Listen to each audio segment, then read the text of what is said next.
Hello guys, इस video में हम पढ़ेंगे जीआईटी जो है उसमें पेप्टिक अल्सर के ड्रग्स पढ़ने वाले हैं। तो सबसे पहले देखिए कि होता क्या है इसमें। तो ये आपका यहाँ पर इस तरीके से स्टमक है कुछ। अब क्या होता है कि इस स्टमक में दो चीज़ें फैक्टर होती हैं। एक होता है एग्रेसिव फैक्टर और जो कि होता है यहाँ पर आपके स्टमक के अंदर HCl एंड H पाइलोरी।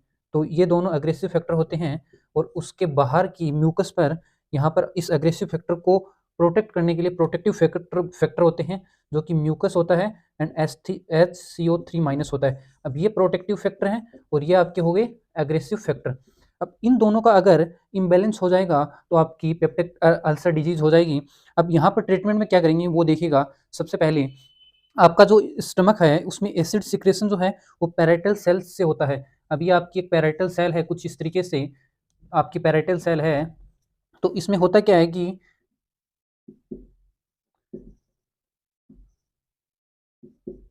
ये पैराइटल सेल है। अब इसमें क्या होता है कि इसकी ल्यूमन की साइड, ये ल्यूमन है, इसमें इधर यहाँ पर एक होता है प्रोटॉन पंप होता है जिसमें हाइड्रोजन जो है वो H+ बाहर जाता है, सीक्रेट होता है और पोटेशियम आयन जो है वो अंदर आता है। अब होगा क्या कि ये जो है, अब जो H+ यहाँ पर सीक्रेट हो रहा है वो 3 रिसेप्टर के थ्रू यहाँ पर स्टिमुलेट होगा, उनसे इसका सिक्रेशन होगा। तो एसिटाइलिन कोलिन एक इसका यहाँ पर काम आता है स्टिमुलेशन के लिए। एक हिस्टामिन जो होता है वो इसमें काम में आता है और एक गेस्टिन जो है वो भी इसमें यूज में आता है। अब यहाँ पर होगा क्या कि एसिटाइल कोलिन जो होता है इसका रिसेप्टर होता है M1 और हिस्टामिन का होता है यहाँ पर H2 और यहाँ पर गेस्टिन जो होता है उसका होता है यहाँ पर CCK। तो होगा क्या, एसिटाइलिन कोलिन जो है वो गेस्ट्रिन गेंगलिया में प्रेजेंट होता है ना कि आपकी स्पेरेटल सेल में। तो वहां से ये M1 के थ्रू एसिटाइलिन कोलिन रिलीज करेगा और M1 जो है ये फर्दर M3 को स्टिमुलेट करेगा और M3 जो है वो यहाँ पर H+ सिक्रेशन में यहाँ पर H+ को सिक्रेट करेगा। बट आप यहाँ पर नॉर्मली यही याद रखना कि यहाँ पर गेस्ट्रिन सिक्रेशन में M1 रिसेप्टर जो है एसिटाइलिन कोलिन जो है वो M1 रिसेप्टर के थ्रू ही होता है मेनली। तो आप M1 ही ध्यान में रखना है, M3 छोड़ देना। अब हिस्टामिन जो है वो यहाँ पर होता है आपका H2 रिसेप्टर के थ्रू और गेस्ट्रिन के थ्रू होता है, गेस्टिन होता है CCK रिसेप्टर के थ्रू। अब हमको क्या करना है यहाँ पर, सबसे पहले यहाँ पर पेप्टिक अल्सर डिजीज है तो या तो हमको क्या करना होगा कि एसिड का सिक्रेशन कम करना होगा। तो देखिएगा हम सबसे पहले 2-3 चीजें पढ़ेंगे यहाँ पर कि सबसे पहले कि यहाँ पर कौन से रिसेप्टर होते हैं जो कि यहाँ पर एसिड को सिक्रेट करा रहे हैं। तो पहला जो है वो एसिटाइलिन कोलिन जो है M1 रिसेप्टर के थ्रू हो रहा है। दूसरा हिस्टामिन जो है, हिस्टामिन ये H2 रिसेप्टर के थ्रू हो रहा है। तीसरा CCK जो है, सॉरी हाँ, गेस्टिन जो है वो आपका CCK रिसेप्टर के थ्रू हो रहा है। अब यहाँ पर एसिड को यहाँ पर कंट्रोल करने के लिए, अब एसिड ज़्यादा बन गया आपकी गैस्ट्रिक यहाँ पर इसमें, अगर पैराइटल सेल में तो उसको कंट्रोल करने वाला भी तो कोई होना चाहिए। तो इसको कंट्रोल करने के लिए यहाँ पर प्रोस्टाग्लैंडिन इनहिबिटर होता है जो कि इसको इनहिबिट करके H+ का सिक्रेशन कम कर देगा। तो चौथा होता है PGE2। तो ये सब जो होता है ये आपके पेप्टिक अल्सर में क्या होता है, हम इन सब को अगर ब्लॉक कर देंगे, M1 रिसेप्टर को ब्लॉक कर देंगे, H2 रिसेप्टर को ब्लॉक कर देंगे, CCK को, तो आपका H+ जो है वो सिक्रेशन कम हो जाएगा। और अगर इसको स्टिमुलेट कर देंगे तो यहाँ पर H+ का सिक्रेशन कम हो जाएगा क्योंकि ये तो इनहिबिट करता है ना, तो इसको स्टिमुलेट करना पड़ेगा। तो ये सब यहाँ पर इस तरीके से ये रिसेप्टर हो गए। अब कैसे हम एसिड को क्या एसिड को कम कैसे कर सकते हैं, तो पहला जो होता है वो होता है एसिड का सिक्रेशन कम कर देंगे। तो देखिएगा एसिड का सिक्रेशन कैसे कम करेंगे हम, इस आपकी पैराइटल सेल में हम तीनों जो रिसेप्टर हैं M1, H2 एंड CCK इनको इनहिबिट कर देंगे जिससे H+ का सिक्रेशन कम हो जाएगा। यहाँ पर हमको एसिड सिक्रेशन जो है वो डिक्रीज करना है। तो यहाँ पर एसिड सिक्रेशन को हमें कम कराने के लिए हम यहाँ पर क्या करेंगे वो देखिएगा। हम या तो M1 ब्लॉक कर देंगे, ये ब्लॉकर का साइन है, या H2 ब्लॉक कर देंगे, या आपका PGE2 देंगे जो कि यहाँ पर एसिड सिक्रेशन को कम करेगा। और चौथा जो है वो प्रोटॉन पंप इनहिबिटर देंगे। तो ये सब यहाँ पर डिस्कस करेंगे। तो एसिड सिक्रेशन के लिए यहाँ पर मैंने लिख दिए हैं सारे ड्रग्स, आपको इतनी ही याद रखनी है। तो यहाँ पर पिरेंजिपिन टेलेंजिपिन जो है वो M1 ब्लॉकर है। आप बचपन में आपकी स्कूल में पेरेंट्स टीचर मीटिंग होती थी उससे याद कर सकते हैं। पी से पिरेनजीपिन, टी से टिलेनजीपिन एंड ये M1 ब्लॉकर हैं। उसके बाद H2 ब्लॉकर जो है सिमेटिडिन, रेनिटिडिन, लोक्साटिडिन है। अब प्रोस्टाग्लैंडिन, मीजोप्रोस्टोल, इसके नाम में ही सेम आ रहा है तो मीजोप्रोस्टोल हो जाएगा प्रोस्टाग्लैंडिन वाला। प्रोटोन पंप इनिबिटर जो है डबल पीआर तो पेंटोप्राजोल हो जाएगा। अब यहाँ पर प्राजोल वाले सारे जो है ओमेप्राजोल, लेंसोप्राजोल, रेबेप्राजोल ये आ जाएंगे।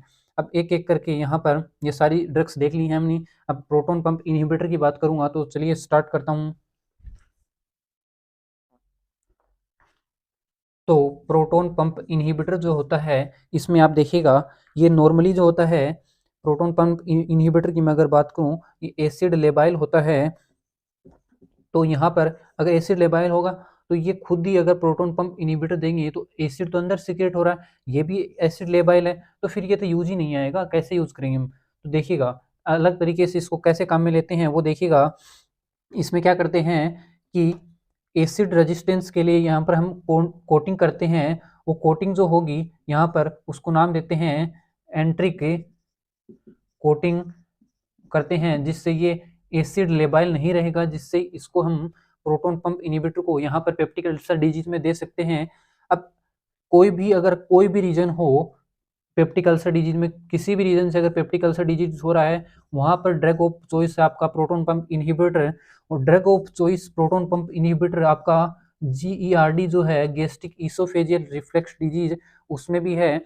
अब अगर साइड इफेक्ट की बात करूँ प्रोटोन पंप इनहिबिटर के तो साइड इफेक्ट देखिएगा। इसके साइड इफेक्ट में ये कैल्शियम की कमी करा देता है, जिससे क्या होता है ओस्टियोपोरोसिस हो जाता है, ओस्टियोपोरोसिस हो जाएगा, कैल्शियम की कमी करा देगा।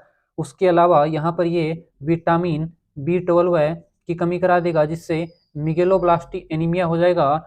और यहाँ पर ये इन्फेक्शन को भी बढ़ा देता है, इन्फेक्शन को भी यहाँ पर इंक्रीज कर देगा। तो ये सब इसके क्रोनिक यूजेज हैं।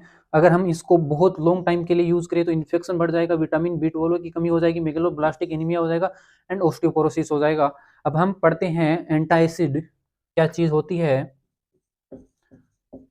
एंटा एसिड्स, तो इनमें क्या होता है कि ये फास्टेस्ट पेन रिलीफर होती हैं, पेन रिलीवर इन पेप्टिक अल्सर डिजीज। तो सबसे जल्दी ये पेन को ठीक करती हैं। और यहाँ पर इसमें आते क्या हैं, इसमें आपका आता है एक ALOH का होल थ्राइस एंड MgOH का होल ट्वाइस, तो ये सब इसमें आते हैं। तो ये आपका कराएगा कॉन्स्टिपेशन और आपका एक कराता है डायरिया। तो कॉन्स्टिपेशन बड़ा है तो बड़ा 3 नंबर होता है और डायरिया छोटा है तो 2 नंबर होगा। अब डायरिया क्या होता है आपका, यहाँ पर जल्दी से आ जाता है डायरिया, किसी को अगर हो रहा है वाटरी होता है डायरिया तो वो जल्दी से आएगा। तो ये फास्ट है एंड अगर फास्ट होगा तो शॉर्ट होगा। कॉन्स्टिपेशन क्या होता है, इसमें क्या होता है कॉन्स्टिपेशन में स्टूल जो होता है वो आता नहीं है, बहुत धीरे आता है, ऑब्स्ट्रक्शन हो जाता है जो भी है, तो ये स्लो होता है एंड ये लॉन्ग होता है, जो स्लो होगा वो लॉन्ग भी होगा। तो इस तरीके से ये फास्टेस्ट पेन रिलीफर एंटासिड हुए। इसके बाद आपका अल्सर प्रोटेक्टिव ड्रग्स के बारे में डिस्कशन करूंगा। अब यहाँ पर थर्ड जो है अल्सर प्रोटेक्टिव ड्रग्स, तो इसमें क्या होता है कि यहाँ पर ये कोई अल्सर बन गया है, यहाँ पे ये कोई अल्सर बन गया है। अब इस अल्सर को प्रोटेक्ट करना है हमें, तो हम कोई प्रोटेक्टिव ड्रग देंगे जो इस अल्सर को प्रोटेक्ट कर लेगी, जिससे ये अल्सर जो है फर्दर बाद में क्या होगा, ये कोई अल्सर बना है इस तरीके से, ये कोई अल्सर बना है, ये फर्दर बाद में इसको हील होने में मदद करता है ये अल्सर प्रोटेक्टिव ड्रग। तो इसमें आपका ड्रग जो होती है वो सुक्रालफेट और CBS कोलाइडल बिस्मथ सब्सट्रेट है। अब ये होता है सुक्रालफेट जो होता है इसका साइज बहुत छोटा सा होता है। छोटा सा साइज होगा तो ये कैसे यहाँ पर इस अल्सर को प्रोटेक्ट कर पाएगा, तो इसको करना होगा पॉलीमराइजेशन। तो ये करता है पॉलीमराइजेशन, बट पॉलीमराइजेशन के लिए pH जो होती है वो अंडर 4 होनी चाहिए, तभी ये कर पाएगा। तो कभी भी सुक्रालफेट को एंटा एसिड्स के साथ नहीं देते हैं, क्योंकि एंटा एसिड के साथ देंगे pH 4 से ज़्यादा हो जाएगी, तो सुक्रालफेट को एंटा एसिड के साथ नहीं देंगे। अब ये जो है कोलाइडल बिस्मथ सबस्ट्रेट, ये बिस्मथ पॉइजनिंग करा देगा, जिससे होगा क्या, बी से याद रख लेना बोन और ब्रेन में, बोन में हो जाएगा ऑस्टियोडिस्ट्रोफी एंड ब्रेन में हो जाएगा एनसेफेलोपैथी। अब इसके बाद लास्ट वन जो है वो है एच पाइलोरी ड्रग्स। तो देखिएगा, तो फोर्थ जो है वो एच पाइलोरी ड्रग्स है। तो एच पाइलोरी ड्रग्स क्या होती हैं, ये आपकी पेप्टिक अल्सर में जो एक्टिव बैक्टीरिया है उसके अगेंस्ट वर्क करती हैं। तो ये जो होते हैं, ये जो भी ड्रग्स हैं, ये एंटी माइक्रोबियल यहाँ पर एजेंट्स हैं, जो कि यहाँ पर आपकी पेप्टिक अल्सर में काम आएंगे। कौन कौन से हैं, अमोक्सिसिलिन है, मेट्रानिडाजोल है, क्लेथ्रोमाइसिन है। अब होता क्या है, ये एंटी माइक्रोबियल एजेंट्स हैं, कैसे याद करेंगे, इससे अमोक्सिसिलिन एक बहुत ही ऐसे फेमस ड्रग है, एजिथ्रोमाइसिन वो यहाँ पर नहीं आ रही इसलिए जिक्र कर रहा हूँ, क्योंकि एजिथ्रोमाइसिन यहाँ पर नहीं है तो उसको हटा दो, थ्रोमाइसिन पड़ा रहने दो, उसको हटाना है, क्लियर करना है, तो सी से हो जाएगा। क्लियर किया है, आगे थ्रोमाइसिन पड़ा रहने दो, तो क्लेथ्रोमाइसिन बन जाएगा। मेट्रानिडाजोल आप याद रख लेना आपको, तो एमोक्सिसिलिन, एजिथ्रोमाइसिन से क्लेथ्रोमाइसिन, मेट्रानिडाजोल, ये एंटी माइक्रोबियल एजेंट्स हैं। उसके बाद हमने पढ़ लिया पूरा पेप्टिक अल्सर डिजीज। लास्ट में ये पूछेंगे कि इसमें ट्रीटमेंट क्या देंगे पेप्टिक अल्सर डिजीज में, तो यहाँ पर एक प्रोटोन पंप इनहिबिटर देंगे प्लस 2 AMA देंगे, एंटी माइक्रोबियल एजेंट्स।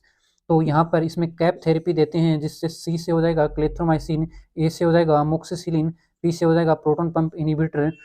अगर वीडियो पसंद आए तो लाइक कीजिएगा, शेयर कीजिएगा ज़्यादा से ज़्यादा। Thanks for watching video. जय हिंद, जय भारत।